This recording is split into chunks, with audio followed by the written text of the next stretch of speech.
Hello and welcome to the Video Creator Show. I am your host, Grant. The Video Creator Show, as you know, is a place where we talk to people who have achieved a certain level of success on YouTube.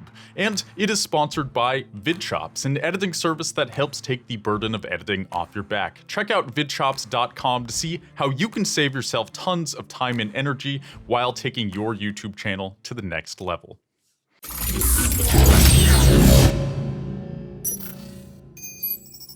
All right, today I'm here with Averiana Rose. She is a model with 2 YouTube channels. One is simply Averiana with over 322,000 subscribers, and the other is Averiana Rose with over 95,000 subscribers. Together, she has accumulated over 60 million total channel views, and today I'm going to be talking with her about how she did it. What's her secret formula, her strategies, how long she's been in the business, all that good stuff. Averiana, how you doing today? Right on. So, the first thing I notice, you are a model. You make a lot of videos, posing, doing cool things like that. So, how did you get into modeling, and how long have you been doing it for? That's actually a funny story. I wasn't ever really interested in modeling to begin with. I did a thing called All-Star Cheer, which is way harder than like high school cheer. It's not with the pom-poms and things. It's where girls are being thrown around, doing flips and spins in the air, tumbling, like all that kind of stuff. And that's what I did from age 5 till all the way till I was about 15 or 16, about that age. I was doing it off and on in between there, but when I was 12, there's a lot of cheer companies and brands that work in cheer, and they're very successful, but one of them was having a modeling casting call in my area, so I talked to my mom about it, and we kind of came to the consensus that, why not try? I mean, it'll be cool and fun. I mean, everybody knows that brand in the cheer world. It'll be cool. So I was like, if I make it, I make it. If I don't, I don't. I wasn't actually I didn't think I was going to make it, but I did, and I ended up in their lookbook. And after that, I really started being on Instagram more, and from there, my Instagram really went viral and just went crazy. And from then on, I moved to YouTube, and I created YouTube, and that's kind of where I am now.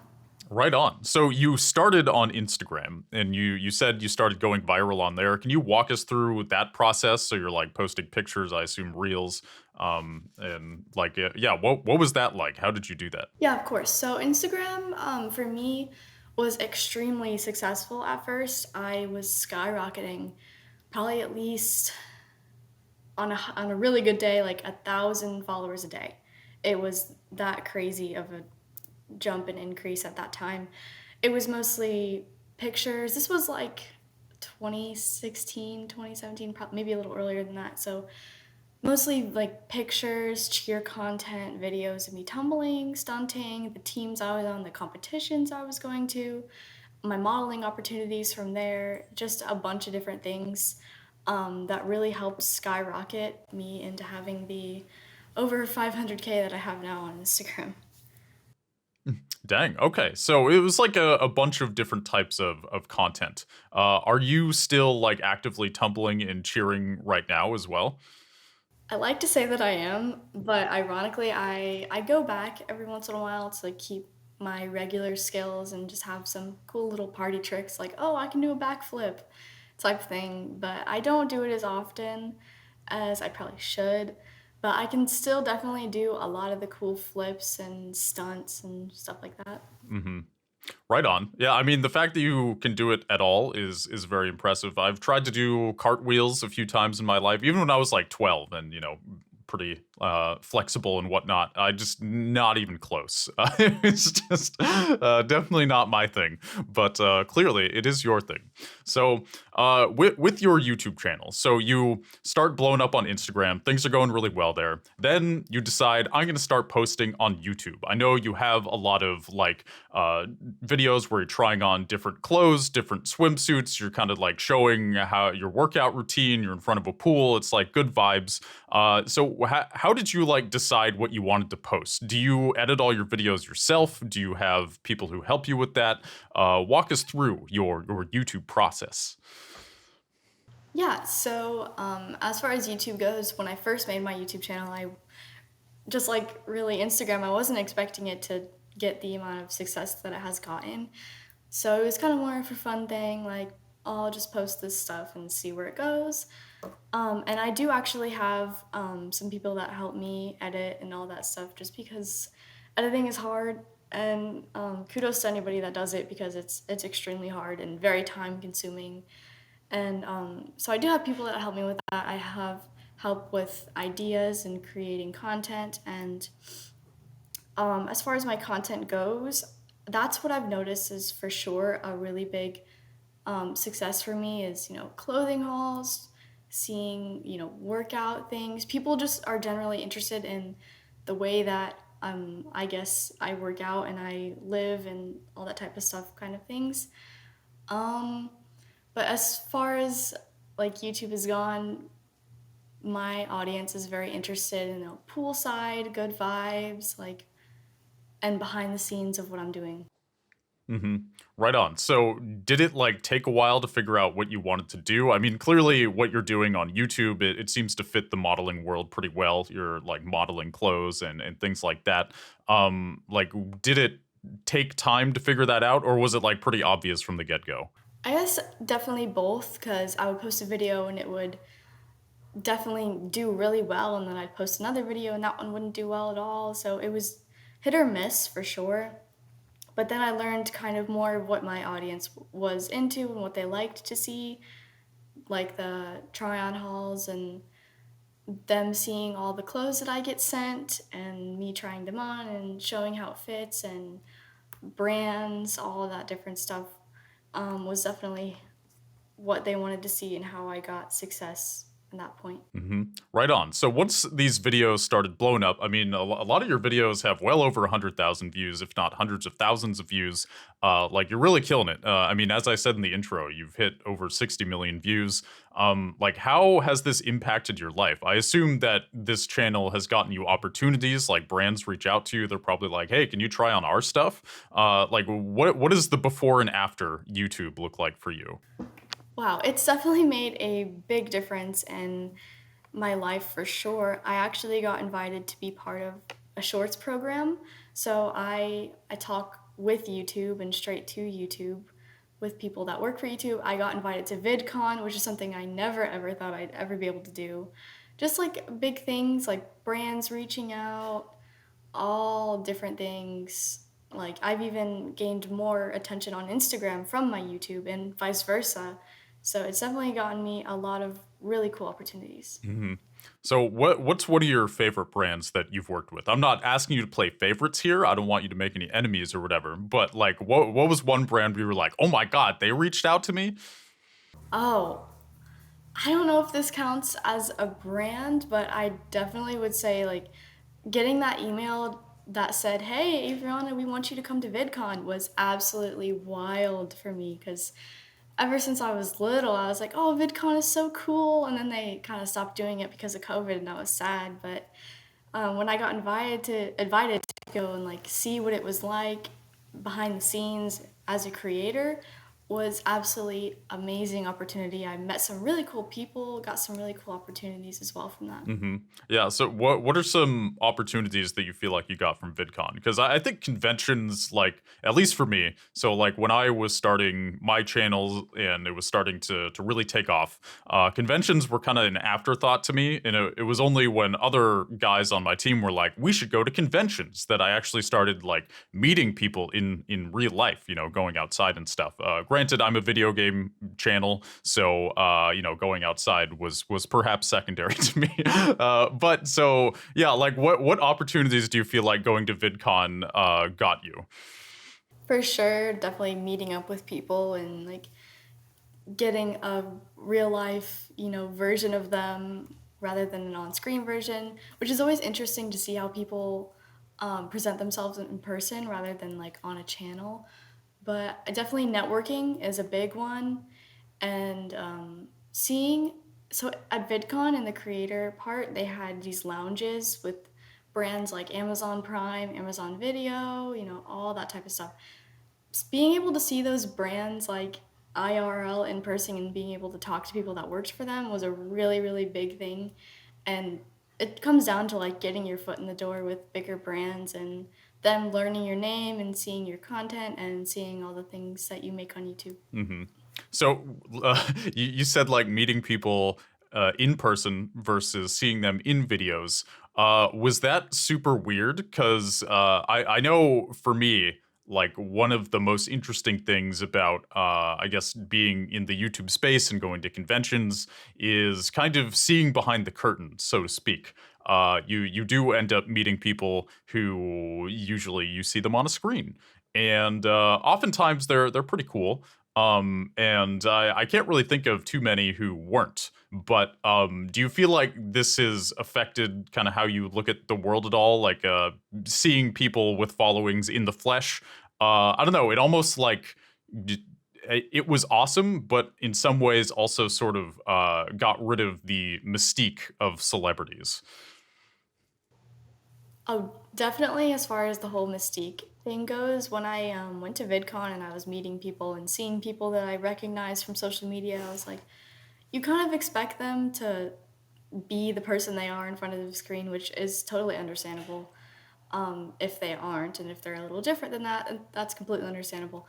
So I was seeing these people with like millions of followers on, it was mostly around TikTok and also YouTube Shorts. People with millions of followers on there, and I saw them, and these people are like very quiet, very introverted, don't talk much, which is exactly the way I am. So I could appreciate that. Though it is a little weird. I've never met anyone that was like really, really different.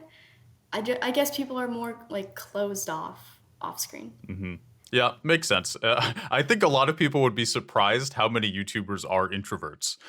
Like I've had multiple people come up to me and they're like, "Oh my God, you're like, don't get me wrong, I like you in person, Grant, but you are far more quiet and less energetic than you are in your videos." But it's like, I mean, my videos tend to be fast paced, very energetic. So I guess that's like one aspect of me that maybe doesn't always come out, and I think a lot of YouTubers, they understand that. You understand that. So kind of switching gears here, you have these YouTube channels that clearly are getting a lot of views. Can you talk about like what ways you're monetizing them? I know you have a website. I'm sure you kind of want to drive people to that.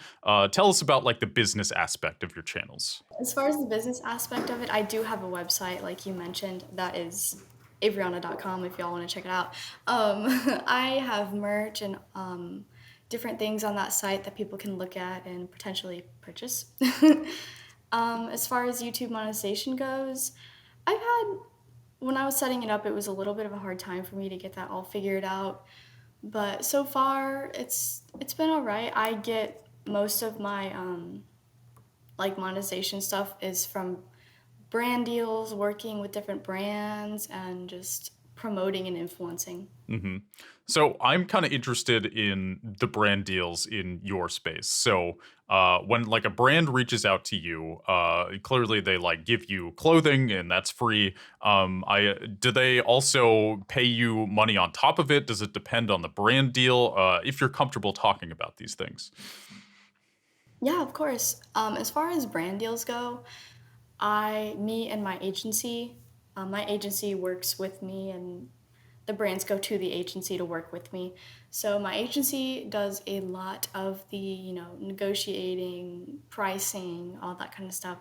So most of the time, though, it is just brands reaching out to me without the agency, and we negotiate. And most of the time, if I like it, here's the part. If I like the product, personally like it, then I'll do it for free. Like, yeah, they can send me their stuff and I'll do it because I like it. But if it's something that I'm like, then I'll be like, oh, here are my rates, type of thing. Hmm. So, my advice is you should always get paid, especially with the views you're getting. Uh, one rate that my agent told me that I've kind of stuck with ever since is for every 100,000 views for a sponsorship, you should expect about 3 grand. And that's for an integrated ad. So, like, if you are doing an entire video dedicated to, modeling some swimsuit brand or whatever it is, I think you had a doll kill video as well. Dolls Kill, I can never like pronounce that brand right. Um, Yeah, it's confusing. yeah, but anyway, if you are doing a dedicated video, you could get like upwards of $5,000, $10,000, maybe even like 20. Again, it depends. I'm just saying, like you should be making some bank here, and you are absolutely worth it. You just throwing that out there for you. Thank you. I do appreciate that, and I'll definitely keep that in mind. I guess for me, I'm just like I'm not used to being like 3 grand right now, so I'm just getting used to that whole kind of brand deal thing, and that's why I do really appreciate the help from my agency because they helped me a lot. Totally. And I mean, talking about money can be weird, especially, like I'm in kind of introverted dork. I get it. I've had to kind of learn to get comfortable with it over the years. It definitely takes practice. But yeah, I would recommend, getting your hands dirty. And I don't know what your deal is with your agency, of course. I'm not trying to step on any toes here. But yeah, if you are able to negotiate your own brand deals, something to consider. And yeah, like especially, YouTube is nice because it is YouTube. So it's yours. It's all yours. And you can really again, like your views are quite substantial. So yeah, yeah, a lot of people I talk to on here, they're like they also sort of don't know quite how to talk about money, and it's sort of a common issue I find. I don't know why exactly, especially as somebody who has been there myself. But yeah, I just think I don't know, just a word of advice. And I guess shifting gears here, you have two channels. One you kind of describe more as your fun channel, and the other, I guess, is more like is one with your agency and one is just for you. How does that work exactly? Yeah, so it's a typical like main channel, backup channel situation. Like just in case the main channel has anything happen to it, it gets hacked, etc. All that stuff. So I have my second channel just in case, and that one's just for fun stuff. It's me, all me. Just post kind of whatever I want. Doesn't matter if it tanks or it does good. It's just kind of that kind of vibe. hmm Right on. So it's like your backup channel is literally just a backup. Like there, I at least what I was watching, is there like a difference in the type of content that you post, or is it just kind of like whatever? I just kind of post whatever to both channels and hope that if one tanks or gets flagged or whatever, then I have this backup. Is that there isn't really like a difference in content or? I would say no, not really, but I will say that my more serious content and the brand deals obviously go to the bigger one. The smaller one, I'm not really, like trying to actively get brand deals on it. It's more just backup, obviously, and just for the content that I normally wouldn't post on my regular channel, just on that one instead. hmm I gotcha. Right on. So again, shifting gears here, I mean, you just went to what was it like Miami Swim Week or something? So clearly, like you're pretty active. You do a lot of the traveling. Do you have any like exciting plans for the future where you want to take your YouTube channel, or are you just gonna like keep pursuing modeling and do other things on the side? Like, what are your plans for the future? Definitely. As far as things in the future, I'm not just a model, so I'm transitioning kind of away from modeling at the moment and going into acting because I found that I kind of like it a little bit more. Like I've been doing modeling since I was like, been doing modeling for a long time, and now I'm like, it's time to try something new. So I got into acting, and that's kind of where my focus is now. So for the future, I think as far as my YouTube channel goes, I'm probably gonna start doing more like vloggy kind of behind the scenes with me on a movie set type things because I do have a few movies coming up that I'm going to be filming. And I'll just be like videoing what goes on behind a movie set people don't know about. Just like those types of things. Obviously, I'm still gonna keep doing the modeling videos because that is kind of my brand and it is kind of what works really well for me. So it's gonna be like a slow transition. Totally. Well, that's smart. Like, I think it's always good to wear a few hats at the same time, so to speak. Like not totally transitioning out of one thing. It's good to have, you got your modeling over here, you got your acting over here, and just it's always more balanced to do that and to not rely on one thing. So I'm glad you're doing that. Can you tell us a little about the movies you're working on? Are they super secret? Let's hear it. So they're not super, super secret. I obviously can't divulge complete details because, can't really do that, or else it would ruin the surprise of the movie. But I do have three of them coming up. One of them is called Bitter Souls, another one is called The Waving Man, which is going to have Kevin Sorbo in it and Kevin Sorbo's son. Kevin Sorbo played Hercules, if anyone doesn't know that. I've also worked with Dean Cain, who played Superman and Lewis and Clark, and just like I'm definitely working my way up. The last one is called Broken, and that one's faith based. Well, I'm working with two faith based ones, which is the Waving Man one that I mentioned, and Broken is also faith based. So I'm definitely working a lot in different directions. Bitter Souls is like completely horror movie, like heads flying.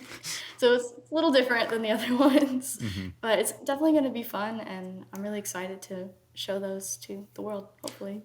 So three movies, like the fact that you're spearheading your acting career with three movies is awesome. So what advice can you give people about like getting acting roles? Oh my goodness. I'll say this. You won't get 100 of them, but if you keep trying, you will get that 101st one. Like, you will audition, and be told no, no, no, but you gotta keep going until you find that director who's like, you are perfectly what I imagined for this role. I would say just typical advice, keep going. One day you will get that yes that you've been looking for. Is there like a mindset that you recommend having when you go to a tryout? So I know you said like keep trying. So I guess part of that mindset would be don't take it too seriously. Like if it doesn't work out, don't worry about it. But like, do you like meditate beforehand? Or do you try to get as zen as possible? Like, whoa, what goes through your mind when you're trying out for a film? A big thing for me is I'm a very music person. Like, I love music. So I'll like always have my AirPods in before an audition and trying to find music that fits the character that I'm auditioning for, if that makes any sense at all. Like, I'll go on the script and I'll look and I'll see what kind of character they are. They usually have breakdowns that go into that. So I'll look at the character and be like, okay, this song, this song, this song. And I'll just like listen to those songs and get into the headspace of that character. So I find that that really helps me in auditioning. Makes sense to me. Yeah, I mean, music's a powerful thing. It can really like switch on some neural pathways that maybe normally you wouldn't actually switch on. Sorry, I'm getting Discord pinged up the hazazzle. We can edit this out. There we go. That's much better and less distracting. Yeah, that is a that. I'm sorry. Kind of. Okay, here we go. Thanks, Discord. Music is a powerful thing. That is a wonderful way to get prepared. So can you tell us a little bit about the characters you're playing? Do you have a certain type of character that you like to play, or is it just kind of all over the place? So I love, this is going to be a surprise, I guess, but I love playing like in horror movies, playing like this girl character who like kicks butt and like just like beats everyone up, and this like morally gray character. I love those things. All right. So what is it about the moral grayness that appeals to you? Like, is it exciting? Does it feel more interesting? The like the white hat protagonist can be a little boring, the black hat protagonist or villain, a little stale perhaps. Or do you feel like that's just more interesting? Does it fit you personally? Are you a gray character? That's exactly the appeal of it, is because I personally am not a gray character at all. So I love playing gray characters because it's something that I would never do. Like when I read the script, I'm like, oh my gosh, I would never do that. This is gonna be so much fun. So I think the appeal of it is just like everyone says with acting, it's being somebody that you wouldn't originally organically be. And that's the definitely most fun part about it. Hmm. Right on. So, going back to YouTube, you have an agency that sounds like they help you with a lot of your videos. Do they? So they do like editing? Do they do thumbnails as well? Like, do they hire videographers for you? Like, I'm just kind of curious if you can give people advice on like, I think finding a team to help you make videos can be really useful, but it can also be hard to do. So, like, getting this agency to help you, can you walk us through like how you got in contact with them and how all that happened? Yeah, of course. So the agency mostly works around brand deals and the world of brand deals. So they don't really help me with like editing or anything really like that. They kind of help with like maybe some video ideas, but they are mostly centered around negotiation of brand deals, finding brands, reaching out to brands, communicating with brands that have reached out, trying to get work with me, and that's what they do. So I mostly do all of my own like editing, filming. I have help with that, fortunately, but yeah. Hmm. So like they don't help you with editing and video production, or do you have like a separate team for that? Oh, sorry, that was probably confusing. No, they don't help me with that at all. I have a separate team of like two people that help me with the editing and thumbnails and uploading and all that kind of stuff. I gotcha. Right on. So, like the day to day YouTube, how like do you decide what you post? Is your team kind of like, hey, you should do this, or is it more like you're running the show and they just sort of, edit videos accordingly? It's definitely a mix of both. They'll help me with creative ideas and things like that. If I don't like the idea, I'll be like, maybe we should do this instead. But most of the time, it's a good mix. I'll have an idea, and they'll have an idea, and we can work together to create like a big idea. And so, as far as like YouTube, I know you're getting into acting and you're doing these movies, which is awesome. Do you see yourself ever being like a not a full time YouTuber, but I guess like taking it to the next level, so to speak? I know you said that you're interested in doing vlogs, but I guess I'm just curious where exactly your head is at with that because there's making the occasional vlog like once a year, twice a year, three times, and then there's like really hitting it hard. I guess like how much of a priority is YouTube for you? I definitely want to make it a bigger priority than it is now because I don't know if you know, but Instagram is like, as a platform altogether, is like going down, a lot less interest on fans' behalf. Like, there's just like, it's going down and it's not really what it used to be, unfortunately. So I am slowly kind of moving more towards YouTube and less off Instagram. So in the future, I'm definitely going to be doing more kind of like more content on YouTube, less on Instagram, to hopefully to a point where I don't really have to post on Instagram that much at all anymore, and do mostly YouTube as my main thing. But it all kind of depends because if I make it big in acting, then that's gonna be what I'm doing. But right now, I'm kind of like doing a bunch of things, and I'm gonna see what works, and I'll go Hmm. from there. Right on. And let's how long have you been posting to YouTube? I guess I didn't write that down, but yeah, how long have you been on YouTube for? I don't think it hasn't been a long time. It's been like a few years because I definitely haven't been on as long as Instagram because it was mostly a fun thing. But YouTube has been like definitely a few years because I remember my one of my first videos went like really viral, and then I started posting YouTube stories, and that's what's really helped me grow.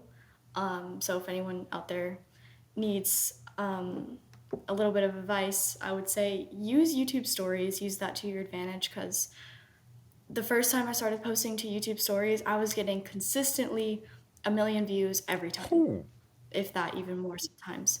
So definitely utilize that tool. for real. So like you said you posted one video before you started doing stories that went viral. Can you tell us about that video? Oh my gosh, it's literally like the stupidest video ever too. I think it's me just walking on like a plane of wood or something like that, and I just like, you know that thing you do when you're little and you flick off somebody with your pinky? Like I did that at the camera and it got like, gosh, like millions of views. It was Oh my wild. god. Wow. So was that like organic? Was your agency like check out this video? I'm like how you it was just organic. At that time I had no Oh my agency. god. Wow. Wow. Yeah. Oh, that's awesome. It was completely unplanned. Sometimes the best things are totally unplanned, and this is blowing my mind right now. I think it took well, the first 3 months of my channel, which treesicle, like a tree popsicle, nobody cared. We had like 37 subscribers. We were just like playing video games, doing commentary, and then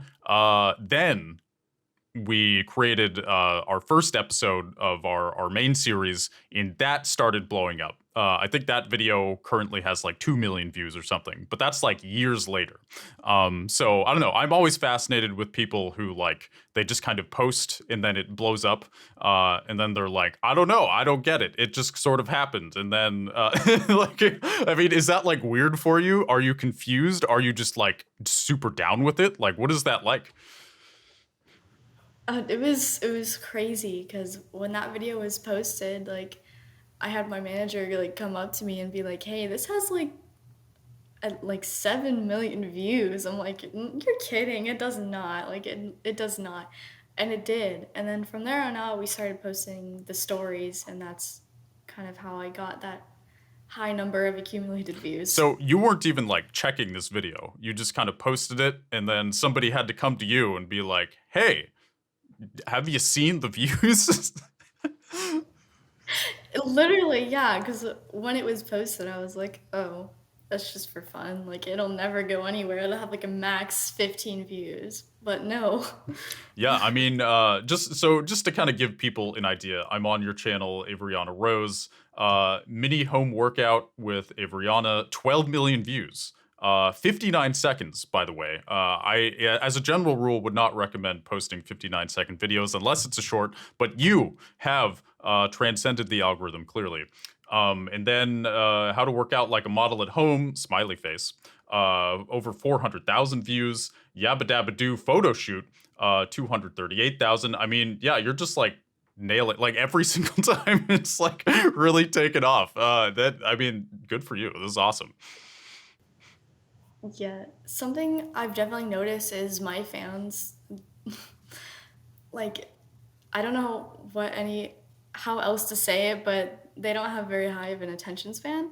So definitely like smaller videos works really well because they don't want to sit through like a 10-minute video of me talking and blah blah blah blah blah.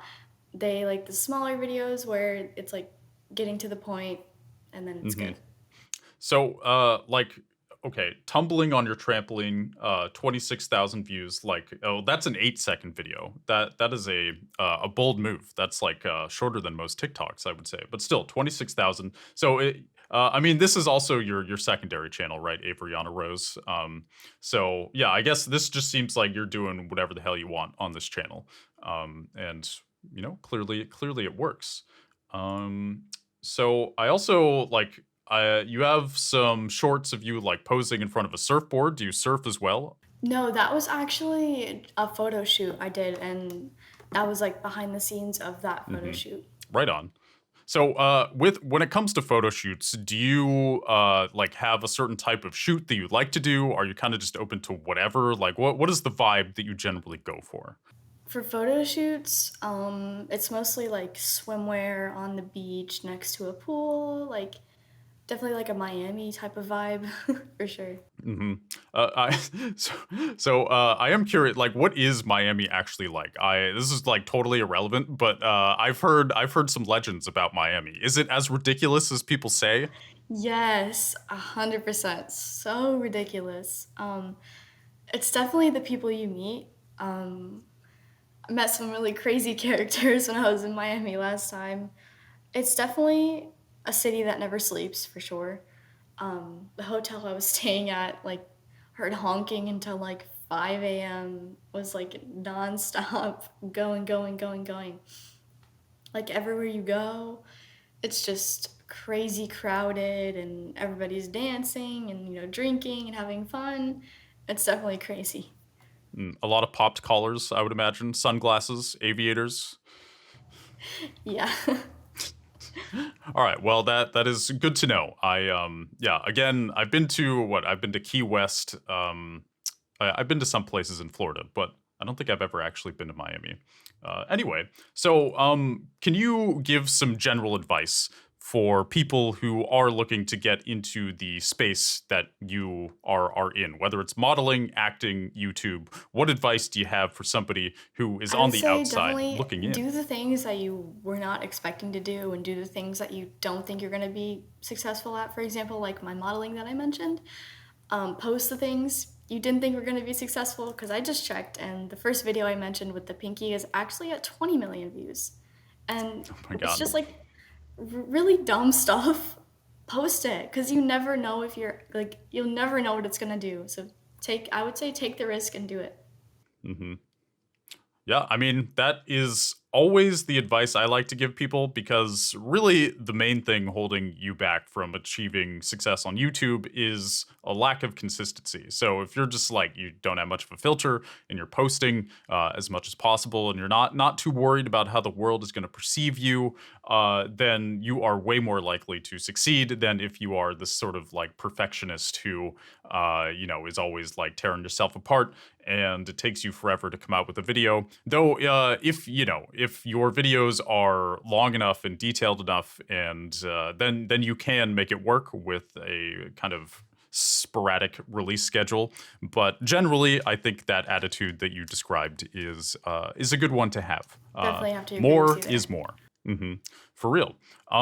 So yeah, I mean, this is kind of the point in the interview where I like to ask, what is your day to day like? So, what is a For day in the me, life I like would for you? say definitely getting up and, making content, whether that's for Instagram or YouTube or a lot of different things. So I'll work on, one thing at a day point in time. So I'll work on YouTube one day, Instagram the other, fanfics another. Like Instagram Reels does really well. So that's usually what I do is Instagram Reels, and then I'll post YouTube Shorts, just all that kind of stuff. And yeah, that's usually my day to day. I would say I don't really do professional photo shoots that much anymore. Um, I do most of my content at home, and it seems to have worked pretty well. hmm Yeah, like you don't really need to overcomplicate things. I'm glad that you have figured that out as well. Some people they love to overcomplicate things. They're like, I need a really expensive camera and a whole crew, and I need to edit every 5 seconds like it's a cinematic masterpiece. And but yeah, like filming something at home, just kind of rolling out of bed, and like that's the way to make it on YouTube, in my humble opinion. So would you say that YouTube is like your favorite platform, or do you feel like it has the most potential? How do you feel about YouTube? I feel that it definitely has the most potential. I've been the most successful on YouTube, on rather than other platforms. And I see it being one of the top platforms that stays at the top for a long time. Because it has been at the top for a long time, and Instagram is going down, like even TikTok is going down a little bit, but I feel like YouTube has stayed as a constant, and I really admire that about it. hmm Yeah, it's kind of amazing how well it's been able to navigate this whole scene. Because yeah, Instagram is like, I mean, it's not doing great. It's definitely past its prime. TikTok, I feel like, I mean, organic growth on TikTok I know is really good, but I feel like now that YouTube is pushing shorts, it's I feel like its days are numbered as like the top short viral form content platform. I also, there's just, I don't know, TikTok, there's so much bullshit on the screen, you know? It like shows the hashtags, and there's all this stuff on the side. I'm like, this, my brain is short circuiting. Like, I don't, I'm just like, get it away. Just show me the video. I don't need to see all this. I completely agree with you there, TikTok. That's why I'm not really like pushing my TikTok because I don't see it lasting a long time the way YouTube will. Yeah, like, I noticed on your channel, you don't even have a link to your TikTok. You have Instagram, Facebook. You actually have two Instagrams. Yeah, and it's, well, I clearly you're just like, I'm over it. I'm Yeah, done. for sure. One thing I wanted to ask you about, you have an Instagram called Babes Against Bullying. This seems like a good cause. Like, tell us a bit about this. For sure. So, Babes Against Bullying is what it sounds like. My platform against bullying, because unfortunately, I was really, really harshly cyberbullied and real bullied at school, and basically in my middle school. When I started doing modeling, especially, that really got really bad with the cyberbullying, and just middle school's a really hard time for everybody. So with me doing the modeling and the kids at school being like, "Oh, she's a model, you know, like she's stuck up," and in reality, that is not who I am at all. People just really saw me as stuck up because I was very quiet and introverted, and I didn't talk to really very many people. So people thought I was this, stuck up girl who does modeling, and I got really a lot of hate for that. So it really discouraged me from doing modeling and, social media. I really wanted to stop. But I decided against that, and in the future, I made Babes Against Bullying to help with awareness of the bullying that models go through, especially the younger ones. I created it so people know that like models aren't perfect and models get all this hate and bullying too, and it's like everyone wants to see models as these perfect human beings who are really pretty and they get, brands that work with them and they get free stuff, but in reality it's not as pretty as it seems, and unfortunately a lot of us do get lots of hate and bullying and, death threats, kidnapping threats, crazy stuff. Yeah, I mean, all that is ridiculous that you have to deal with that. I'm sorry that you had to deal with all that in middle school. Middle school is a rough time. I don't know what it is. It's like kids hit puberty and they're just like looking for someone to pick on. I think everybody just feels insecure at that age in particular, and then they try to like make themselves feel better by trying to make other people feel insecure. Or they like assume that the quiet girl in the corner who has all these cool modeling gigs, they're like maybe a little jealous or something. They're like, oh well, if I can bring her down a peg, then I'm going to bring myself up a peg. So it's all a weird middle school immature mind game for sure.